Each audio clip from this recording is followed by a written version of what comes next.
They dragged you to the pit, hands gripping your throat, nails digging into your flesh, laughter echoing like a death knell. They set fire to your world, turned your bones to kindling, fed the flames with your screams. And as the smoke coiled around their grinning faces, they thought they had buried you, thought they had watched your last breath flee from your lungs. But what they didn't know, what they couldn't possibly comprehend, was that hell is not a grave, it is a forge.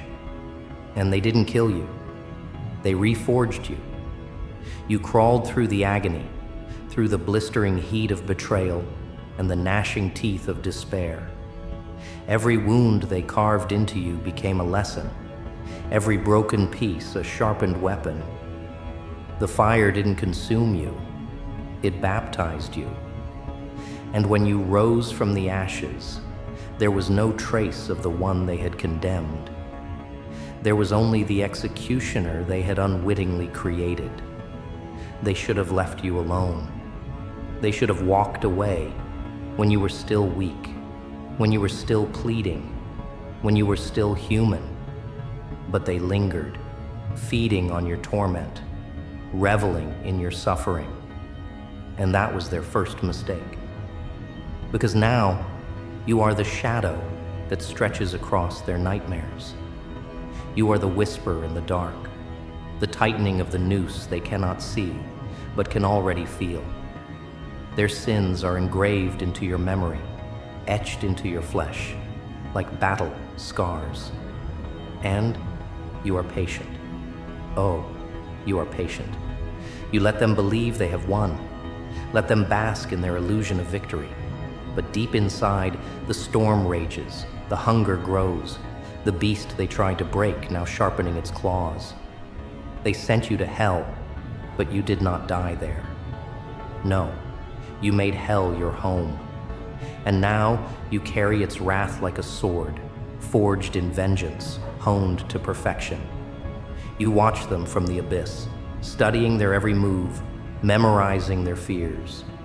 You know their weaknesses, the cracks in their armor, the ghosts that haunt them in the silence of the night. You do not strike in rage. No, rage is blind, clumsy, reckless. You strike with precision, with intent, with the cold inevitability of death itself. They do not see it yet. They are too busy celebrating their false triumph, too consumed by their own arrogance to notice the shadow creeping closer. But oh, they will. The moment will come when the air grows thick with the weight of their sins, when the laughter dies on their lips, when they feel the noose tightening around their throats. And in that moment, they will remember. They will remember the one they cast into the pit, and they will realize, too late, far too late, that the grave they dug was never meant for you. The taste of vengeance lingers on your tongue, sharp and metallic, intoxicating in its certainty. Their time is running out, though they remain oblivious. They still walk with heads high, shoulders squared, drenched in delusions of untouchable power. But you are already among them, unseen, unheard, waiting like a silent executioner.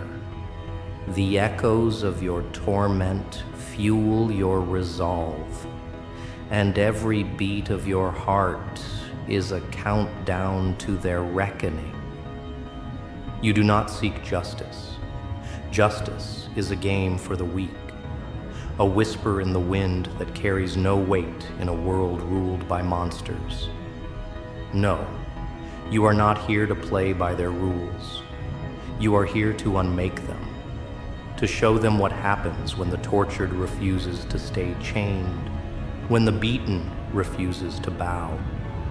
They believe they own the night, that the darkness bows to them, but they are wrong. They do not own the night, and they do not own you. The night belongs to the one who has walked through the fire and emerged untouched, to the one who has embraced the abyss and made it his throne. And now, it is your voice they will hear in the silence. Your breath they will feel on their skin. Your presence that will unravel their fragile sense of security. They will try to fight back. They always do. Desperation breeds foolishness, and they will scramble for control, clinging to their power with trembling fingers. But it will not save them, because you are not here to scare them. You are here to end them. They should have killed you properly. They should have ensured you stayed buried. But instead, they have unknowingly unleashed something far worse than the man they tried to destroy. Because you are not just alive, you are reborn. And this time, it is their world that will burn. Their screams that will echo, their souls that will beg for mercy where none will be given. The executioner does not weep. The executioner does not waver. The executioner simply waits for the perfect moment to strike. And when that moment arrives, there will be no one left to hear their cries. But oh, there's something poetic about this moment. This stillness before the storm.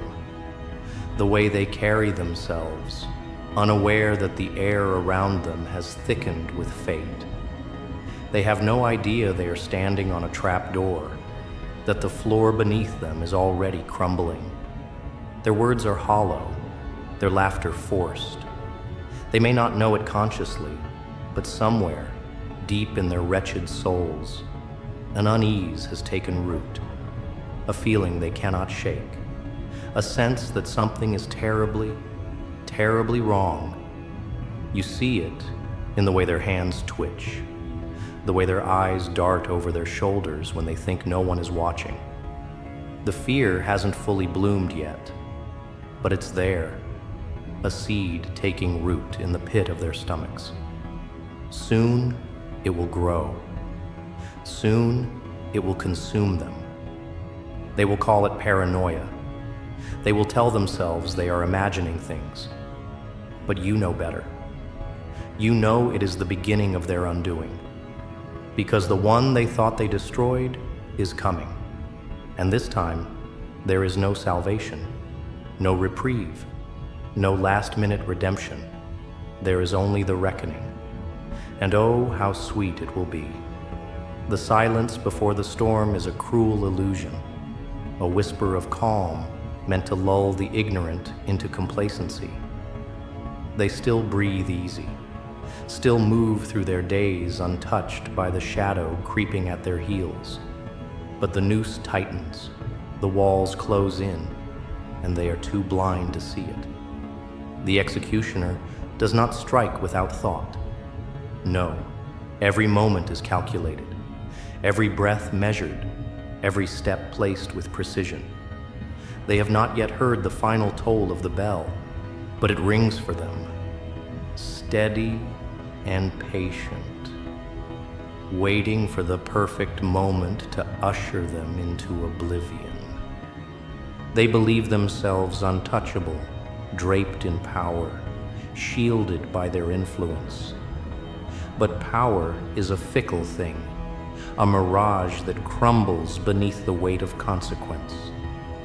They thought they wrote the story, that they decided the rules, but they failed to realize that the ink they used was made of borrowed blood, and now it stains their hands in ways they can never wash clean. The world they built on the broken backs of others was never meant to last. And now, with every passing second, the cracks in their empire spread like veins of poison through a dying body. You have learned patience in the fires of betrayal, studied their movements, dissected their weaknesses. This is not about fury. Fury is the tool of fools. No, this is about inevitability. The weight of their sins is an anchor wrapped around their throats, dragging them toward an abyss they can no longer escape. They will try to claw their way back, scrambling against the tide. But there is no salvation for the damned. The moment they cast you aside, they sealed their fate. They just don't know it yet. You watch them as a predator watches prey, cold, detached, waiting for the precise moment to sink your teeth into their fragile throats. They call themselves untouchable, but their arrogance blinds them. They walk with heads high, oblivious to the fact that the ground beneath them is already crumbling. The clock is ticking, but they hear only silence. Soon, it will be deafening. Their laughter once filled the air, cruel and triumphant, reverberating through the chambers of your suffering. But laughter is a fragile thing, and when the weight of their misdeeds comes crashing down, it will shatter into silence. They will understand the cost of their cruelty, not through whispered apologies or empty remorse, but through the suffocating grip of inevitability. They have sown the wind, and now the storm comes to collect its debt. They will hear your footsteps before they see you, feel your presence before they comprehend its meaning. The air will thicken, heavy with the scent of their own fear. They will recognize, far too late, that they were never the hunters. They were the hunted, lost in the illusion of control, blissfully ignorant of the fate that has been creeping toward them since the moment they cast you into the darkness. They sent you to hell, but they failed to understand. Hell is not a prison. It is a crucible, and you emerged not as a victim, but as the nightmare they cannot escape. They will seek salvation in their wealth, their influence, their connections. But power is only power when it is feared, and fear is only effective when it is not reciprocated. They have spent years making others tremble at the sound of their names, but now it is they who tremble. Now it is their knees that buckle beneath the weight of their dread. They will try to run, try to hide behind their fortresses of lies and corruption. But there is no place beyond your reach, no sanctuary that can shield them from the retribution that follows in your wake. They will beg before the end. Their pride, once an unshakable fortress, will collapse into pitiful desperation. They will offer bribes, bargains, apologies, wrapped in the stench of deceit. But there is no negotiation with justice forged in fire. They built their empire on the agony of others, and now their castle is nothing more than a graveyard waiting to be filled. The walls they trusted to keep them safe are closing in, and the shadows they once controlled now belong to something far beyond their comprehension. This is not vengeance. Vengeance is personal. This is not wrath. Wrath is reckless.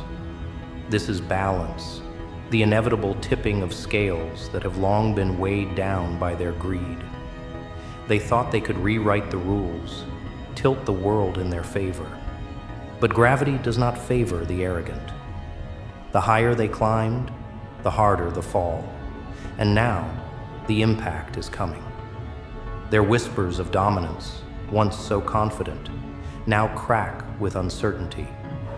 The people who once stood beside them now step away, sensing the inevitable collapse.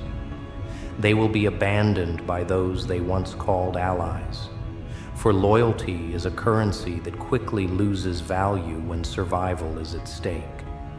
They will watch their kingdom rot from the inside, their influence withering like spoiled fruit. And in their final moments, they will understand what it means to be powerless. The abyss does not forget. It does not forgive. It does not offer second chances. The sins of the past are not washed away by empty regret, and the blood they spilled cannot be undone with mere words. They will learn, in the cruelest of ways, that the past is not something that can be buried. It is something that waits, that festers, that grows in the darkness until it is ready to consume everything they built. And now, it is ready. The final act is not one of mercy. Mercy is a luxury, one they never afforded to those they crushed beneath their heels. No, this is a reckoning, a slow, methodical dismantling of everything they believed made them untouchable. It is not swift, for swiftness is a kindness they do not deserve. It is precise, deliberate, drawn out like the final note of a funeral dirge. They will feel every second of their downfall, every agonizing moment as their empire collapses around them. They will wonder, in their final moments, where it all went wrong. But they will not have to wonder long. The answer is simple. It went wrong the moment they believed themselves above consequence, the moment they thought they could carve their power into the bones of the helpless without ever fearing the weight of retribution, the moment they sent you to hell, thinking you would never return. But you did return, and now it is their turn to burn. The end is not an explosion, not a storm of rage, not a battle with swords clashing and blood staining the ground.